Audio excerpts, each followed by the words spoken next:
Pues quiero agradecerle sinceramente al doctor César González Bonilla y a las autoridades del INSABI por hacerme esta grata invitación para platicar con ustedes acerca de la definición operacional de variables. Mi nombre es Juan Manuel Mejía Aranguré, soy doctor en epidemiología clínica y además soy investigador del Instituto Nacional de Medicina Genómica y de la Facultad de Medicina de la UNAM. Y bueno, durante muchos años he tenido la oportunidad de dar esta plática. Tengo 26 años como profesor universitario dando el curso de metodología de la investigación y además he podido participar en la revisión de varios artículos para diferentes revistas muy importantes a nivel internacional.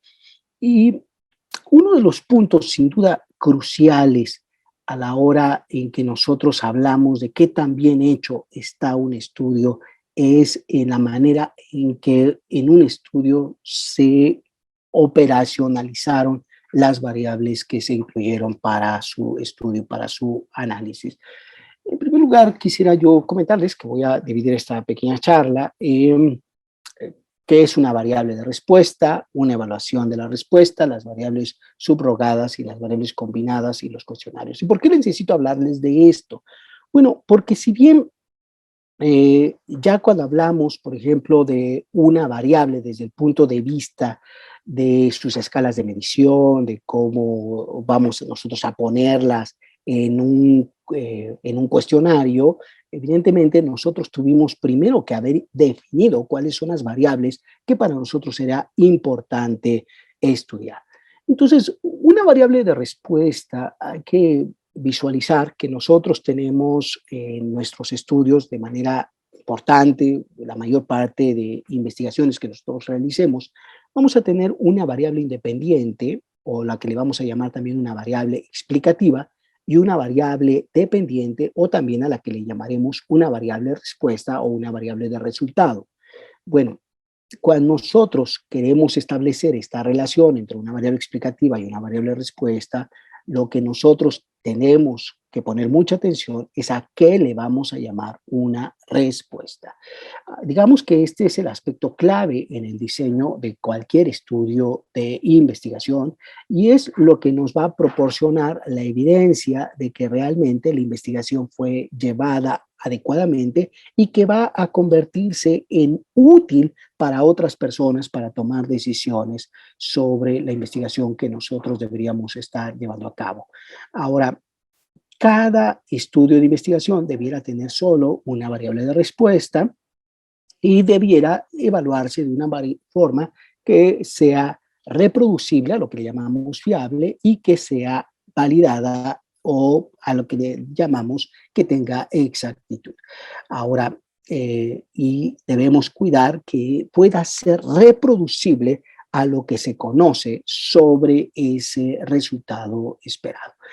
Por ejemplo, un ensayo clínico fase 1, por ejemplo, cuando hablamos de tratamientos, lo que más nos interesa, por ejemplo, es hablar de la toxicidad, de la biodisponibilidad. En los estudios de fase 2, por ejemplo, nos interesa la eficacia, nos interesa muchísimo cuál es la respuesta, por ejemplo, tumoral, si tiene o no respuesta sobre un determinado tumor. Y en los ensayos clínicos fase 3, pues ya lo que queremos es probar la eficacia sobre los efectos sobre la supervivencia en una determinada enfermedad. Bueno, cuando hablamos de los fenómenos que incluyen subjetividad, se vuelve más difícil hablar, por ejemplo, de nuestra variable resultado y cómo la vamos a operacionalizar.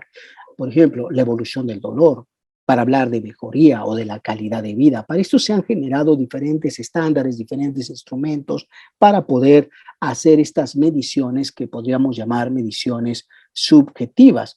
Muchas veces lo que vamos a tener que utilizar es una variable aproximada de lo que nosotros verdaderamente queremos estudiar.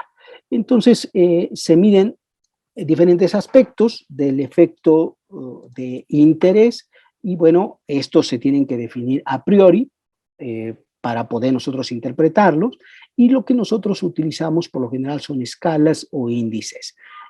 Hablamos, por ejemplo, Cuando hablamos de calidad de vida, hablamos, por ejemplo, de la autonomía, de actividades que la persona puede hacer en su vida diaria, su salud mental, su salud física, pero también vamos a hablar mucho acerca de las variables intermedias o subrogadas y también tenemos que hablar acerca de un balance, beneficio entre esta variable principal y las variables potencialmente secundarias que nosotros queremos estudiar.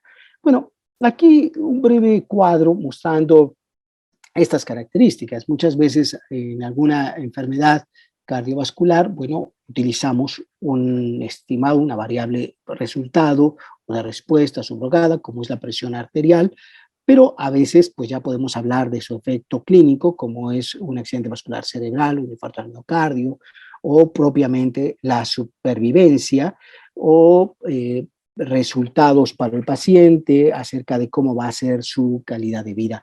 Lo mismo podríamos hablar para diferentes infecciones o aún para fracturas. Podemos utilizar aspectos únicamente como la densidad mineral ósea como un subregado para ver cuál es la probabilidad de que en el futuro una persona, por ejemplo, va a tener una fractura, o las enfermedades coronarias, sus niveles de colesterol. Es decir, no siempre estamos hablando de que el resultado va a ser una variable donde haya directamente una enfermedad, sino los niveles de algo que nos van a permitir predecir, por ejemplo, la aparición de un resultado adverso en el futuro. Ahora, la evaluación de la respuesta, debemos entender que para que nosotros podamos evaluar eh, la respuesta o la variable resultado, la variable que nosotros hemos llamado la variable dependiente, para esto es fundamental que nosotros contemos con datos que sean confiables o que sean reproducibles. Por eso hablamos que necesitamos tener mediciones objetivas, precisas, consistentes.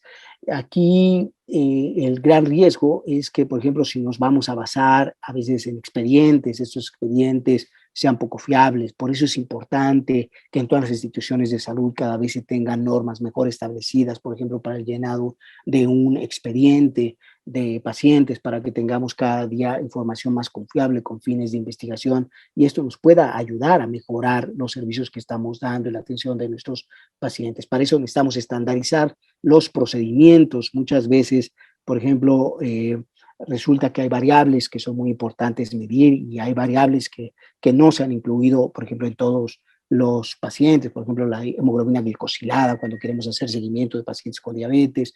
Y bueno, y tenemos que pensar en que esa variable que nosotros queremos estudiar, si es la variable que va a tener precisamente la significancia clínica que nosotros queremos, o solamente lo estamos haciendo porque con esa variable vamos a tratar de obtener lo que conocemos también como una significancia estadística. Es más importante obtener una significancia clínica que una significancia estadística. Así que bueno, es importante tomar en cuenta esto a la hora de establecer cuál va a ser la variable que nosotros vamos a establecer como la variable de resultado. Y bueno, eh, en otra charla que tuve la oportunidad de preparar para ustedes también, que tiene que ver con el cálculo de tamaño de muestra, ahí estuvimos hablando que mucho del cálculo de tamaño de muestra y esto de la variable de resultado tiene mucho que ver con la mínima diferencia clínicamente importante. Aquí, nosotros lo que queremos saber es dónde vamos a encontrar la diferencia o lo que clínicamente consideramos que va a ser más relevante. Hay que entender que si bien para un paciente ahora cada vez tenemos población más educada, que está, por ejemplo, más consciente de sus niveles de glucosa, bueno, para ellos es importante hablarles de que cuando bajen de determinados niveles llevan un adecuado control, y esta puede ser la variable de resultado que nosotros podemos estar manejando, algo que también para los pacientes resulte fácil de entender. Ahora, eh, como les comentaba, hay que definir la mínima diferencia clínicamente importante, y esto nos va a permitir y concluir si la intervención es efectiva o incluso es más riesgosa de lo que ya existe. Nos va a facilitar la interpretación de nuestros resultados, pero también nos va a facilitar el diseño, como les comentaba, el tamaño de la muestra, pero también nos va a permitir discriminar los resultados más útiles desde el punto de vista de investigación. Entonces, cuando nosotros establecemos la mínima diferencia clínicamente relevante. ¿Cómo se hace esto? Bueno, pues se puede sacar a través de una distribución estadística, a través de un grupo de expertos, a través de lo que se conoce como el método ancla, es decir, a partir de qué punto nosotros creemos que realmente se da la diferencia entre dos grupos.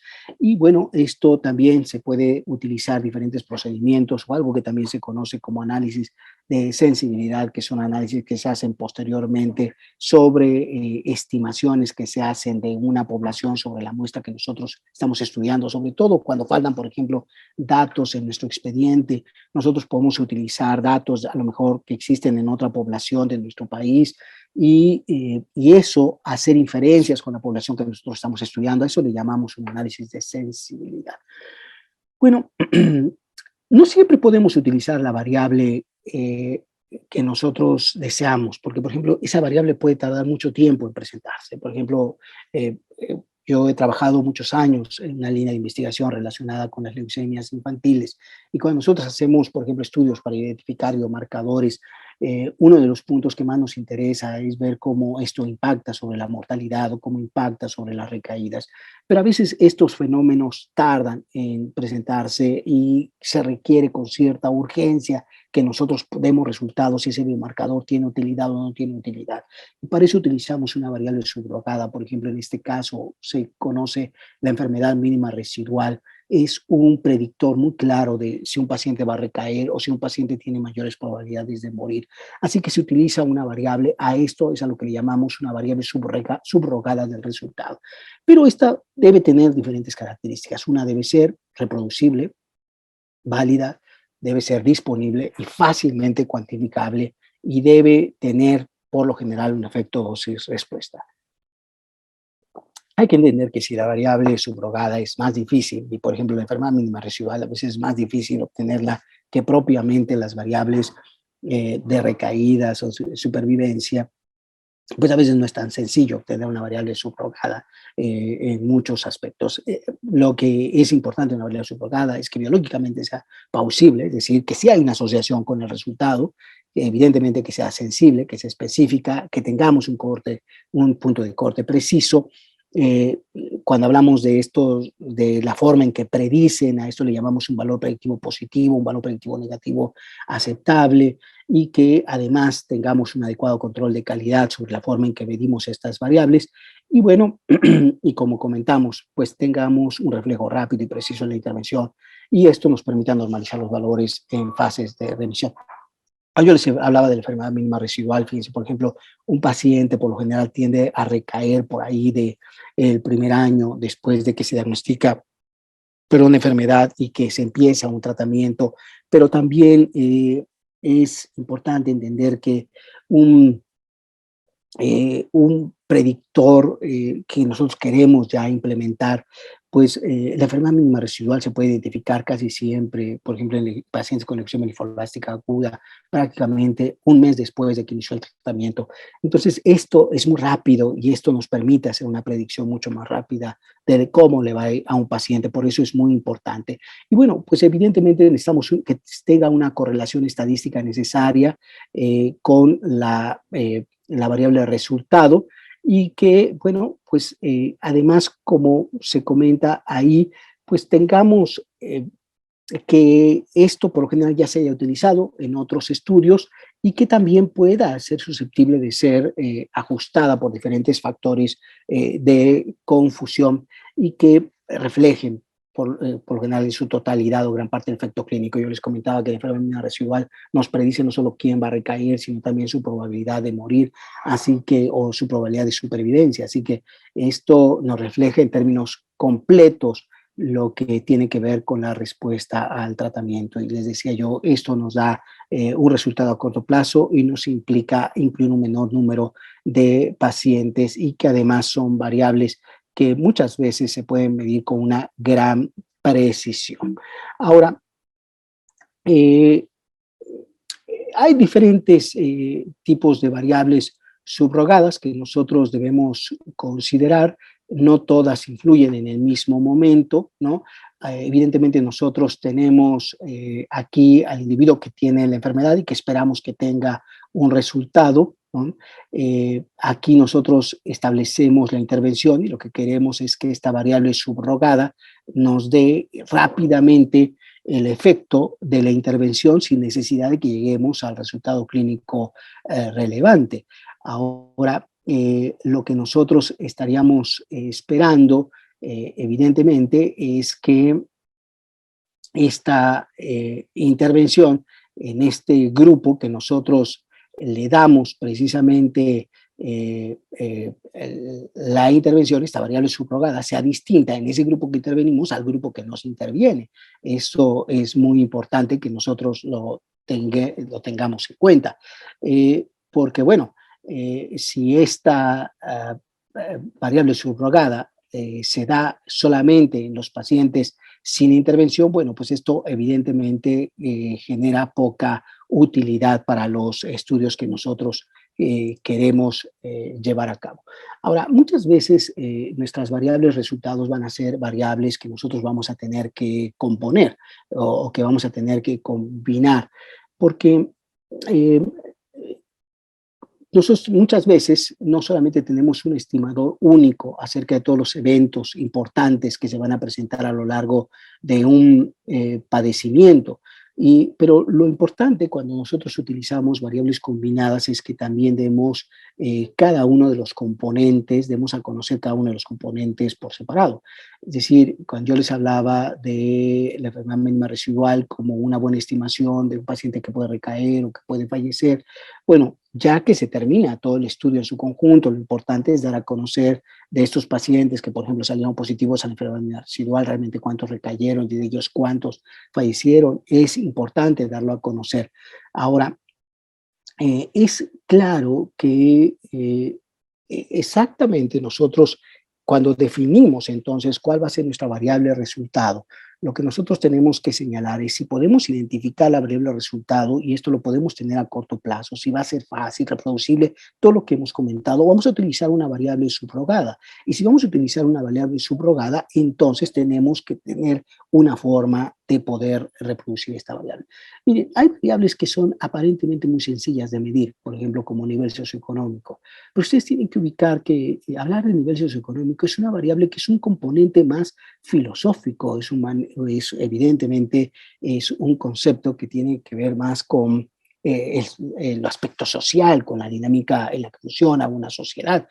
Y no siempre es sencillo poderlo estandarizar. Cuando hablamos de cómo vas a operacionalizar el nivel socioeconómico, alguien puede decir, bueno, lo voy a estandarizar por, eh, por sus ingresos. Bueno, ok, lo puedes poner por ingresos, pero no es lo mismo ganar 5,000 pesos y estar soltero a ganar 5,000 pesos y estar casado, o ganar 5,000 pesos y tener un hijo, o estar casado y tener 5 hijos y ganar 5,000 pesos. Así que eso no necesariamente el ingreso económico va a reflejar lo que tú quieres demostrar como es en este caso, como lo que usted quiere probar que es el nivel socioeconómico. Entonces, por ejemplo, se sabe que la variable que influye más sobre la salud es la escolaridad, más allá de los ingresos económicos. Alguien puede ganar mucho, pero no invierte lo que tiene que invertir. Puede ganar mucho y puede estar viviendo en muchas prácticas de riesgo en su vida. Así que lo que más muchas veces interesa es cuál es el nivel educativo, y en particular se sabe, por ejemplo, en niños con cáncer, que la variable que más influye en su supervivencia es, por ejemplo, la escolaridad de su mamá. Entonces, esta variable es la forma en que nosotros vamos a operacionalizar un concepto. O sea, nosotros tenemos una variable que queremos probar, pero la forma en que vamos a operacionalizar una variable depende exactamente del impacto que nosotros creemos que va a tener sobre nuestra variable resultado. Entonces, bueno, lo que nosotros tenemos que hacer es una adecuación del uso de estas variables combinados, como lo hemos comentado, ¿no? Es importante que esto tenga, por ejemplo, aquí estamos hablando de que tenga un sustrato biológico común. Por ejemplo, la enfermedad mínima residual lo que nos habla es de que la clona leucémica no ha muerto, ¿no? Y que sigue circulando, y esto es evidentemente lo que sabemos que produce las recaídas y que a lo largo va a provocar un mayor riesgo de que los pacientes puedan morir. Entonces, bueno, esto es algo muy importante que debe tener estas variables que le llamamos variables subrogadas, pero vuelvo a reiterar, lo más importante que nosotros debemos considerar a la hora de que nosotros hagamos un estudio es, bueno, cuáles van a ser nuestras variables independientes, cuáles van a ser nuestras variables de resultado, cuál es nuestra variable explicativa, cuál es nuestra variable de respuesta. Y mucho de esto va a determinar cómo vamos a operacionalizar nosotros nuestras variables. Lo más importante es que esta determinación la hagamos antes de que llevemos a cabo la realización del estudio. Ahora, cuando yo les comento que en la mayor parte de ocasiones vamos a necesitar utilizar variables subrogadas, o sea, porque, por ejemplo, para medir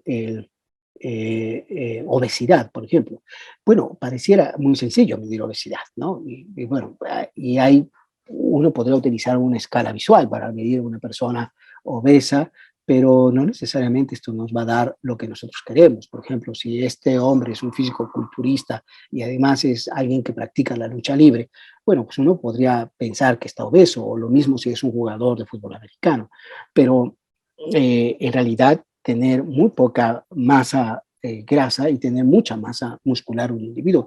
Entonces, cuando hablamos de obesidad tenemos que utilizar una forma de operacionalizar esto y por lo general utilizamos el índice de masa corporal, pero cuando estamos hablando de deportistas, pues entonces tenemos que utilizar, por ejemplo, estrategias que tengan que ver con aspectos que hablan de la composición corporal y que realmente nos hablen de la masa grasa que tiene el individuo y la masa muscular que tiene el individuo, y entonces poder hablar entonces sí de obesidad o si una persona tiene sobrepeso o no lo tiene.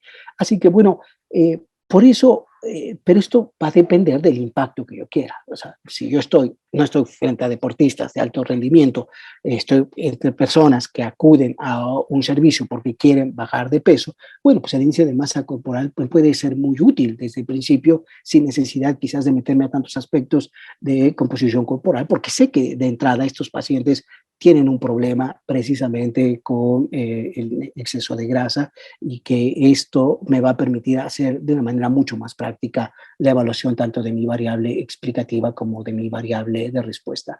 Bueno, las variables subrogadas tienen una ventaja, ¿no? Y esto me va a permitir evaluar un mayor número de eventos. Si yo elijo, por ejemplo, realizar un índice de masa corporal, bueno, pues yo básicamente lo que necesito es pesar al paciente, medirlo, conocer su sexo, conocer su edad. Si yo quiero utilizar, por ejemplo, la composición corporal, hay que entender que voy a estar mucho más comprometido con el número de mediciones que voy a poder hacer sobre este número de pacientes. Eh, Sin embargo, sí tengo que ubicar que las intervenciones a lo mejor se pueden evaluar mucho más fácil. Ustedes saben que, por ejemplo, los nutriólogos les encanta meter composición corporal en seguimiento de sus pacientes porque van perdiendo muy poco peso, pero como están haciendo ejercicio, están empezando a ganar músculo y le dicen, no se preocupe, no está perdiendo peso, pero va ganando músculo. Bueno, esto pues a veces depende de qué es lo que le quieras vender al paciente, pero bueno, cuando el paciente lo que quiere es bajar de peso, bajar tallas, pues bueno, al paciente lo que más le interesa es que precisamente la medición que nosotros elijamos sea una medición que sea útil precisamente para la persona. Y bueno, las variables proxies también nos pueden hablar acerca de cuáles son los mecanismos de acción, por ejemplo, de un fármaco que nosotros estamos utilizando y poder evaluar rápidamente su efecto sobre esta potencial intervención. Como les comentaba, hay efectos que nosotros podamos estar viendo sobre la composición corporal y no necesariamente un impacto sobre el peso, por ejemplo, en las personas con una obesidad muy grande. Pero bueno, ¿cuáles son muchas de las desventajas que a veces tienen nuestras variables proxies? Es de que pudiéramos estar combinando eventos que individualmente, pues por ejemplo, pues no sean significativos. Vuelvo a insistir, ¿no? O sea, por ejemplo, si hablamos de peso para una persona de determinada edad, bueno, hay que recordar que no es lo mismo ese peso de 80 kilogramos una persona que mide unos 50 a una persona que mide 2 metros de altura, ¿no? Entonces sí hay que pensar que evidentemente una variable sola posiblemente no tiene mucho valor. Entonces, E igual, les comentaba, no es lo mismo un índice de masa muscular en un individuo que es un deportista de alto rendimiento, que practica fútbol americano o lucha libre, a un individuo que el único deporte que practica es dominó los domingos. Entonces, es importante que nosotros tomemos en cuenta precisamente la forma en que vamos a estar evaluando estas variables, pero hay que entender también que yo a veces puedo utilizar una variable que tengo accesible en mi población, pero posiblemente pudiera no ser comparable con lo que se publica en la literatura. Tengo que buscar una variable subrogada que sea similar a lo que se ha reportado en otras partes del mundo. Ahora, es importante también entender que si nosotros vamos a analizar una variable, ¿no?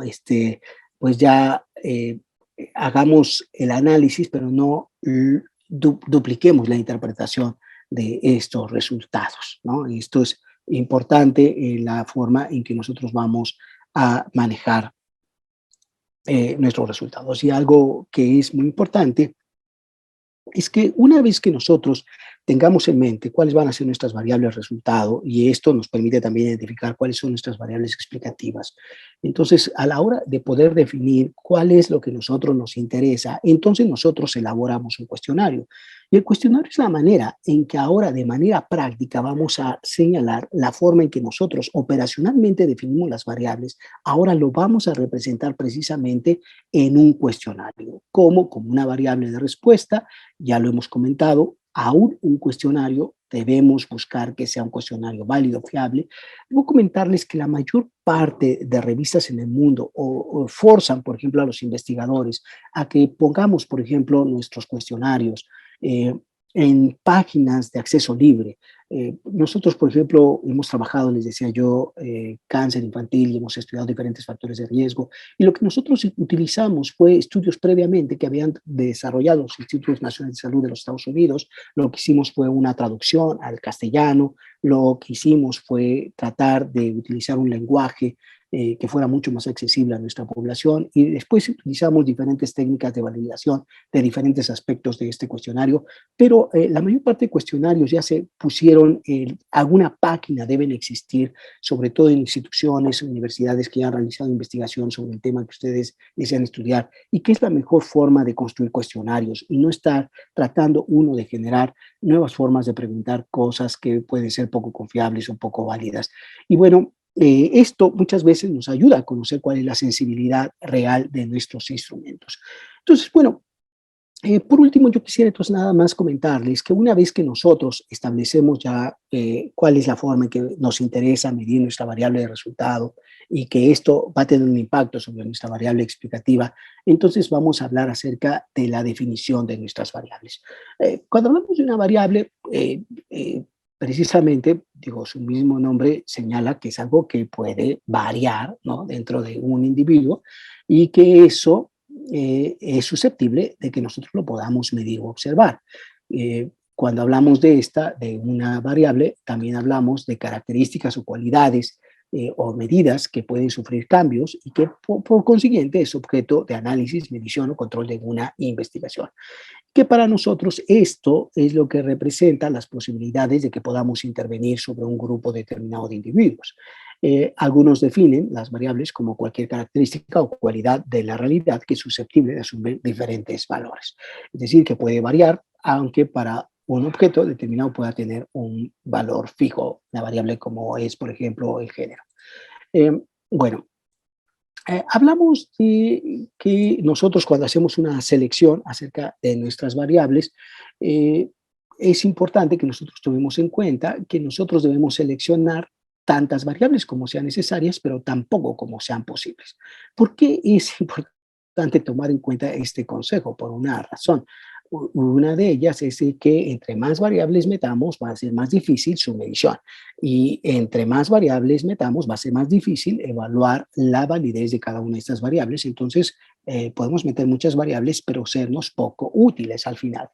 Entonces, bueno, nosotros debemos tener variables que permitan evaluar qué tan aplicable es el protocolo que nosotros estuvimos realizando que nosotros nos permita evaluar, medir los factores de estudio, las variables explicativas y las variables de respuesta que nosotros estamos señalando. Entonces ahí tenemos que considerar si, por ejemplo, vamos a evaluar la exposición, vamos a evaluar, por ejemplo, el tipo de exposición, la intensidad, la duración y, bueno, si hablamos de un fármaco, también de la dosis, la pauta, etcétera, ¿no? O sea, todos esos puntos los tenemos que considerar a la hora, por ejemplo, de nuestro cuestionario o de establecer una eh, inclusión en nuestro cuestionario y en nuestro protocolo de nuestras variables.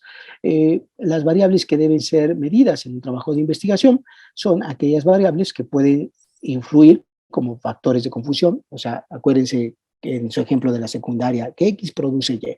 Bueno, pero X produce Y siempre y cuando no sea afectada por otra variable que le llamamos Z. O sea, es decir, por ejemplo, el tabaco puede producir cáncer pulmonar, sí, pero si eres adolescente, difícilmente te va a producir un cáncer pulmonar, ¿no? Entonces, mi variable confusora es la edad del individuo. Entonces, sí, tabaco produce cáncer pulmonar, pero siempre y cuando el individuo tenga una edad distinta. Entonces, a eso le llamamos una variable de confusión.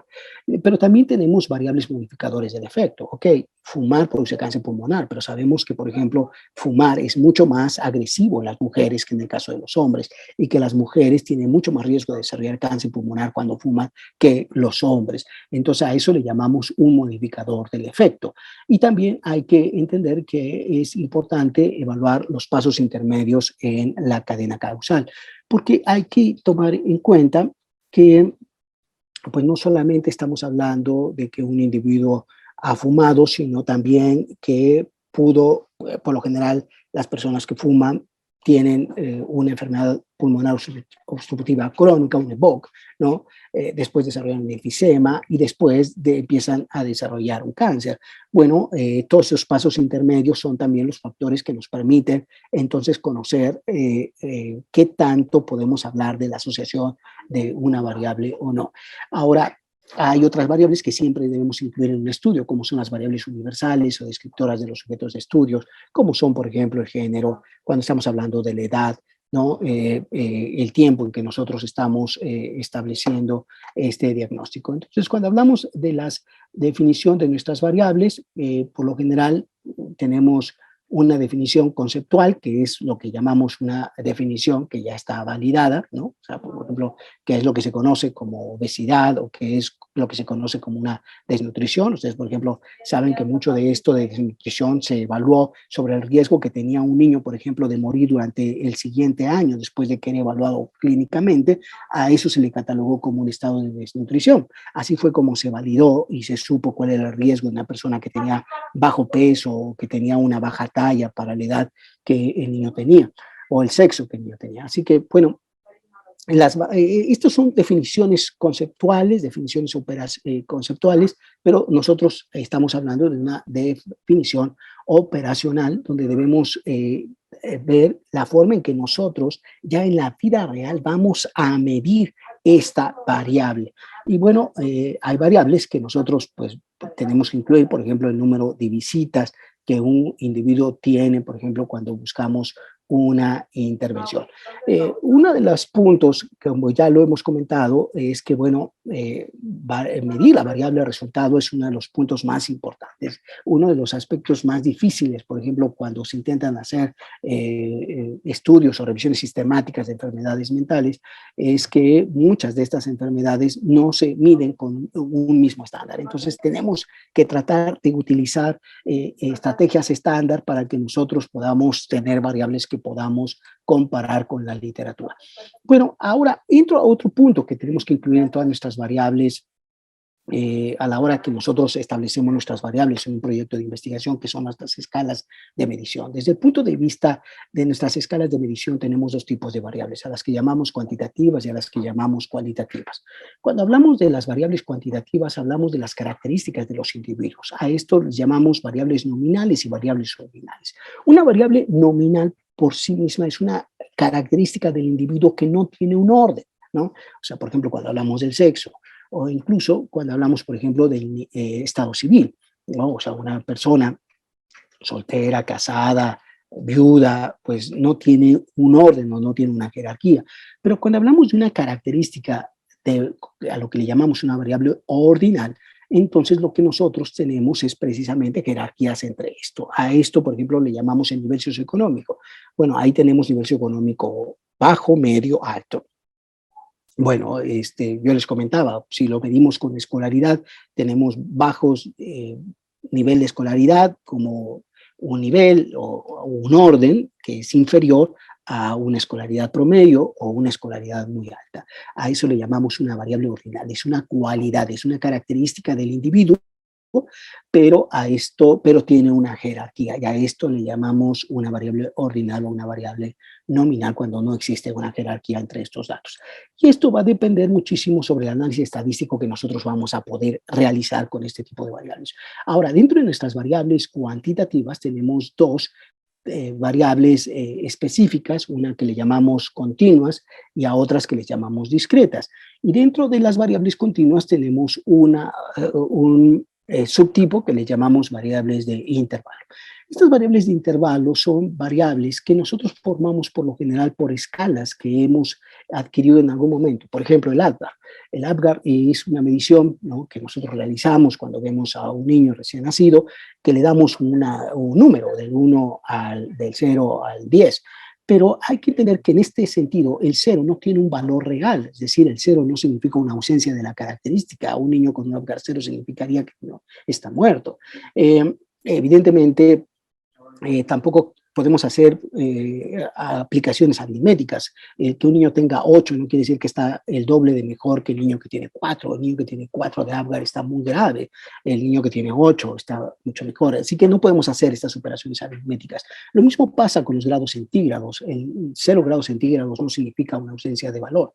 Entonces tenemos que ubicar que esas son a lo que le llamamos las variables de intervalo, que son en realidad escalas que nosotros hemos establecido, pero que les hemos dado números, pero que les podemos hacer las mismas pruebas estadísticas que a cualquier otra variable numérica, pero debemos entender que los ceros no representan lo que nosotros pensamos que es una ausencia de valor.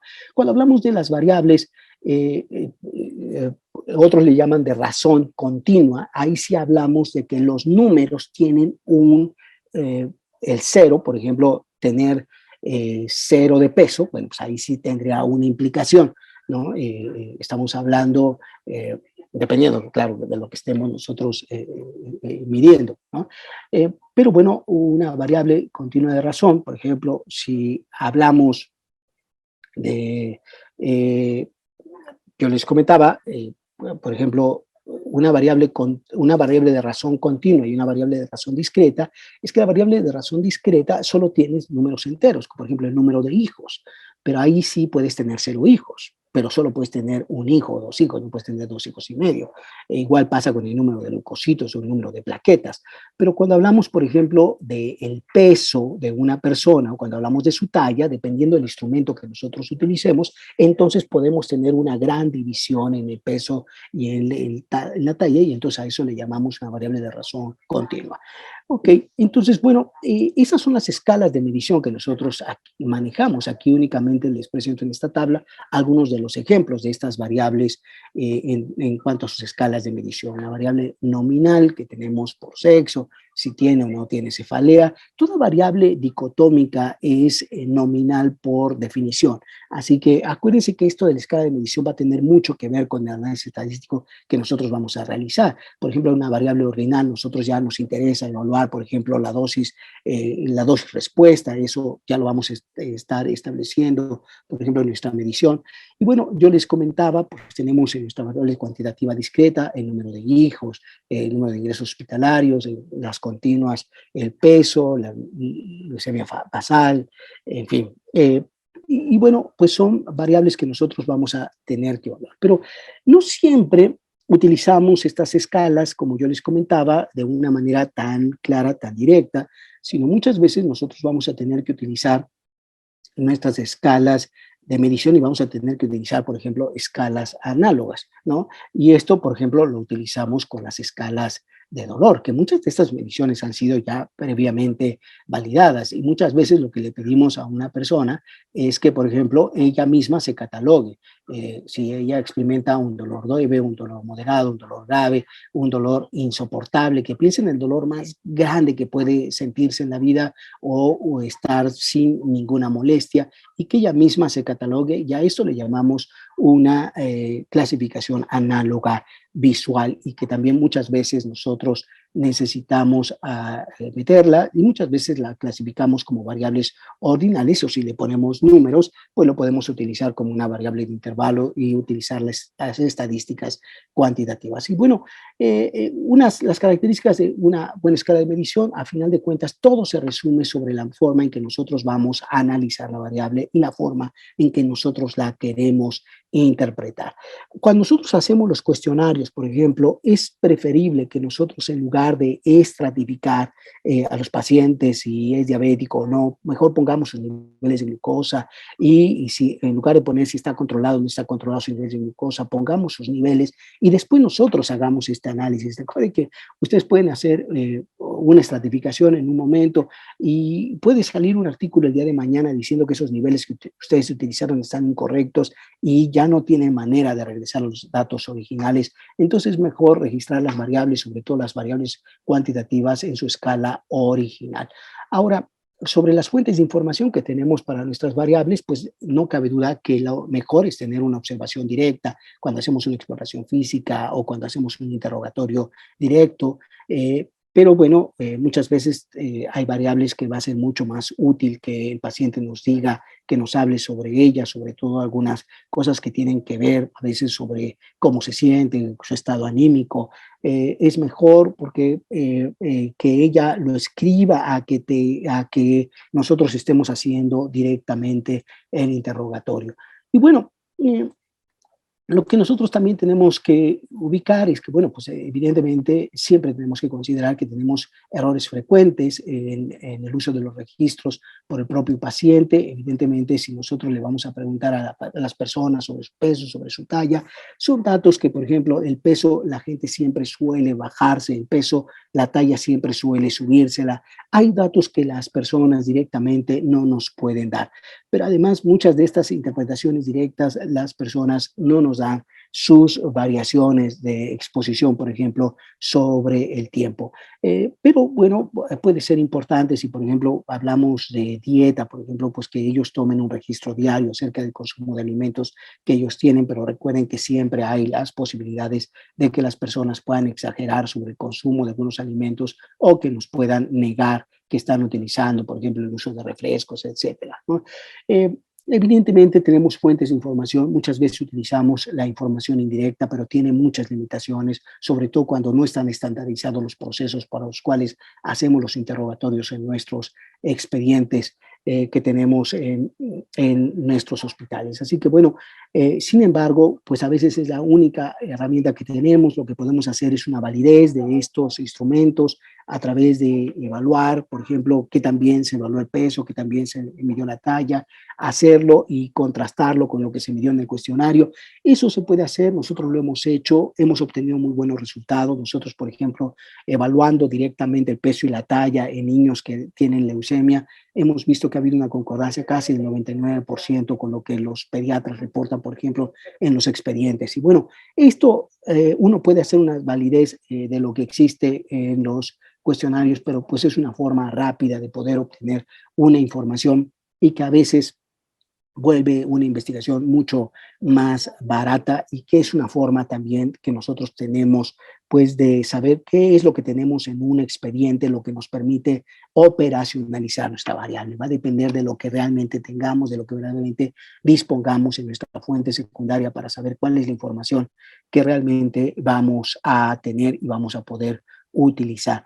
Y bueno, pues también es importante, únicamente ya en estos datos secundarios, pues muchas veces lo que nosotros tenemos son datos agregados, ¿no? O sea, por ejemplo, no sabemos de manera directa, por ejemplo, cuántos casos hubo o sea, quién, por ejemplo, se vacunó directamente, por ejemplo, en una escuela y cuántos, y quién no se vacunó, pero podemos saber si se ha promovido, por ejemplo, la vacunación en una determinada escuela, por ejemplo, ahora sobre la prevención que tenemos sobre COVID y saber cuáles son los casos que están apareciendo en el número de niños que han salido positivos durante una secundaria, por ejemplo, ¿no? Y conocer más o menos una frecuencia en cuanto a la promoción de la vacunación y eso compararlo con otra secundaria donde no se promovió, por ejemplo, la vacunación. Entonces, estos, pues muchas veces son los datos agregados y la forma en que vamos a tener que operacionalizar la variable. Bueno, pues una vez más, pues quiero agradecerles por su atención. Eh, eh, quiero eh, ponerles ahí mis datos para que si tienen alguna duda, alguna pregunta, pues tengan la oportunidad de poderme enviar esta duda, esta pregunta a través de los correos electrónicos que ven en la pantalla. Y pues una vez más agradecer al doctor César González Bonilla por su invitación y a todo, al doctor Rosmel también por su gentil invitación y a cada uno de ustedes por la atención que han prestado a esta charla. Muchísimas gracias.